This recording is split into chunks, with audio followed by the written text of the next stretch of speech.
with Daniel Bushell. Top officials say the White House is behind the terrorism of their population and new evidence from 9/11. Coming up. Whistleblowers leak U.S. talks with the head of Al-Qaeda. World Trade 7 is shown on Times Square. And the father of a Twin Towers victim tells us about being attacked by mainstream media.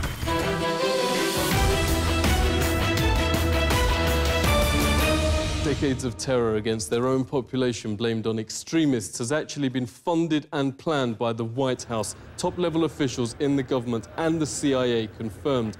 A campaign known as Gladio is called by former CIA head Bill Colby a, quote, major operation.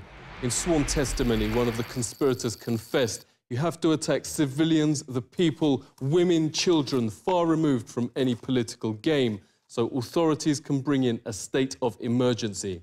Dr. Daniel Ganser, author of NATO's Secret Armies, thanks very much indeed for coming on. So mainstream media don't report this, but it is now on the record and officially documented that decades of terror attacks against their own population are in fact organised by the CIA and the White House. Operation Northwoods with evidence of Operation Gladio. We have the data now available.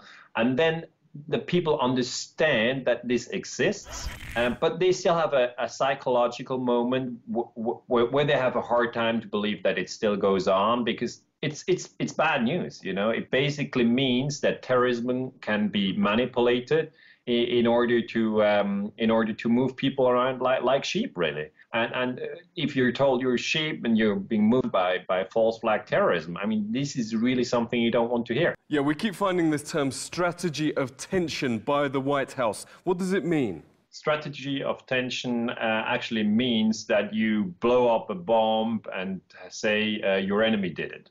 What we do have is evidence that this strategy of tension goes on. It's not over. Bigger than Watergate, the FBI's Dennis Sacker calls US shielding al-Qaeda leaders up to 2001 and reports veterans today still ongoing. FBI whistleblower Sybil Edmonds has exposed the, quote, innumerable regular meetings between US representatives and bin Laden's deputy, now head of al-Qaeda, Ayman al-Zawahiri, leading up to September 2001. July 2001, FBI agents closing in on the 9/11 plotters were thrown off the case and threatened with prosecution. Then, when officers arrested Mohammed Khalifa, directly linked to America's most wanted terrorist, Ramzi Youssef, the Secretary of State himself intervened, had Khalifa immediately deported to Saudi and released. People at the CIA were rip not even speaking in retrospect, but contemporaneous with what the intelligence community knew. Khalifa's deportation was unreal. Dr. Kevin Barrett is the author of Questioning the War on Terror. Great to speak to you. We actually have leaders admitting these terrorists are just tools. And that's what al-Qaeda is. It's a cat's paw for Western intelligence agencies. And we heard this from the Arab world's leading political commentator, Mohammed Hakel, who told us immediately after 9/11 that this official story of 9/11 is ridiculous. He said when he was at the highest levels of government in Europe, he was the one who was in charge of essentially infiltrating and virtually running so-called al-Qaeda. He said al-Qaeda is full of people from Saudi intelligence, from U.S. intelligence, Israeli intelligence, and of course Egyptian intelligence. It couldn't do anything on its own. British scholar Nafis Ahmad, who's one of the world's leading scholars of terrorism and one of the best, talks about an incident that happened in Turkey. I believe this was a little bit before 9/11. A high-level, supposed senior al-Qaeda commander was arrested in Turkey. And the guards at the prison, who were devout Muslims, noticed that he wasn't praying. He was asking for pork. And they said, what, you know, we thought you were a radical Muslim. And he kind of laughed and said, no, this is all just a strategy of tension. This 9/11, the world's top physicists, pilots, engineers joined victims' families to sidestep the mainstream media wall of silence. Huge billboards on Times Square and across the states confront the fact most Americans don't know a third giant tower on 9/11 wasn't even hit by a plane, yet somehow collapsed in free fall. At 5:20 p.m, World Trade 7 suddenly, neatly and symmetrically just folded like a pancake. This is high school physics. A building cannot do free fall with 40,000 tons of structural steel in its structural system without it being blown up. The government version is that office fires made all 84 steel columns break at the same time. But there are other versions. John Cole's among thousands of leading independent experts with architects and engineers for 9/11 Truth. Great to speak to you. So who did it? Who didn't do it is the 19 hijackers that allegedly flew the plane. It is impossible. It is impossible to melt that steel by the office fires, the jet fuel, or the collapse itself. It's a physical impossibility. It cannot be replicated experimentally. It defies the laws of physics. If you set aside your politics, you set aside your beliefs and your religion, and you use the scientific method. World Trade Center 7 is basically a classic controlled demolition where a building free falls and comes straight down into virtually its own footprint. The only explanation that explains all the evidence, the nanothermite, the iron microspheres, the high temperatures found out there, the free fall, the uniform, what I call the uniform acceleration of the towers, when those came down, there was no impact or jolt when it hit the undamaged section below. Because there was no jolt, something blew those towers out, allowing it to uniformly accelerate downward. The only thing that makes any sense at all from a scientific perspective is that those towers were blown up.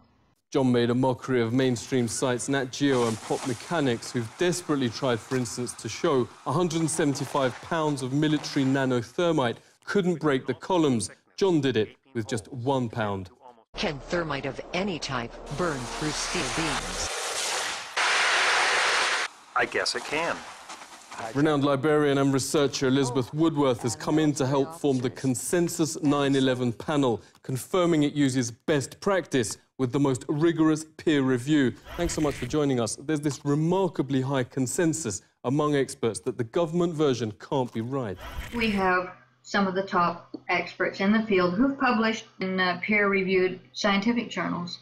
And yet, these scientific journals exist, like the Herrett study, but they're never covered in the media. If people knew about the research, they would find it compelling. Dr. Griffin has said that he's never heard of anybody who saw the evidence, became converted to this point of view, and then changed back.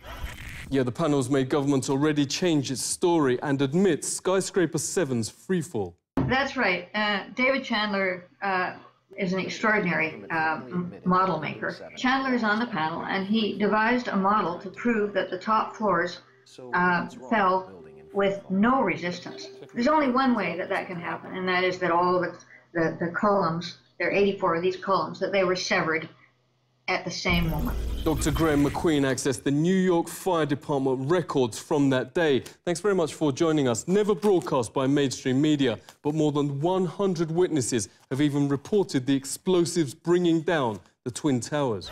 Here was this roughly 10,000 pages of extremely rich eyewitness material. And I found that there were 118 people who clearly perceived explosions. You know, we have firefighters who are used to fighting high-rise fires, who are used to encountering smoke explosions and boilers, and yet they use words like bombs.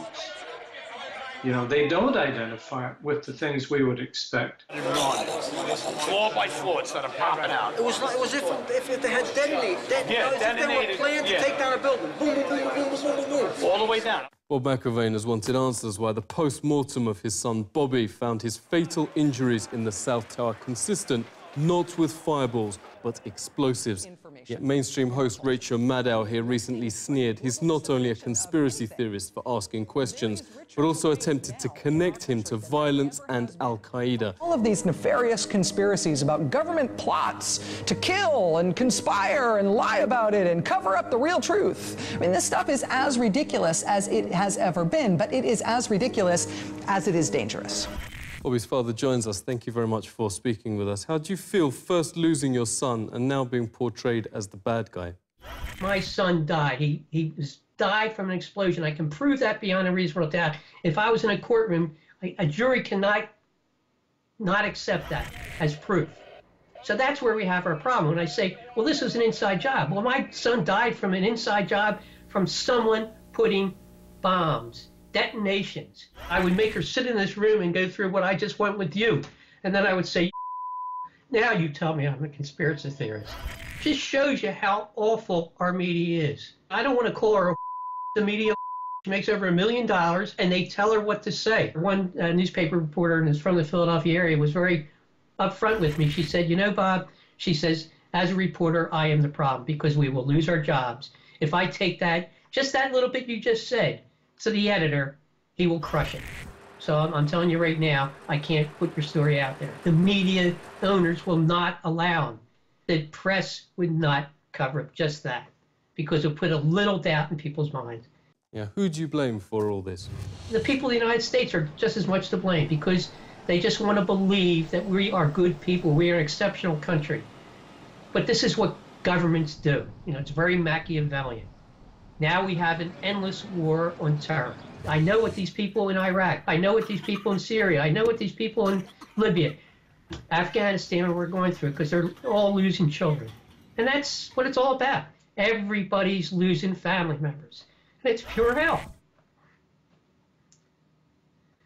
So that's it, Daniel. Tomorrow, Congress votes to bomb Syria, the latest war of the post-9/11 era. The US would now officially be al-Qaeda's air force, notes former Congressman Kucinich. But America's had enough. 9 in 10 oppose this invasion, the most unpopular in history. Regarding 9/11, a massive 84% now say the government's lying. We now have the precedents documented that governments prepared to commit supreme crimes against its population. Exactly what happened on 9/11 can be argued by both so-called conspiracy theorists and the authorities.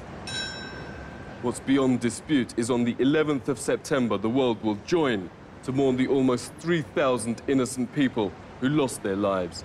This is The Truth Seeker.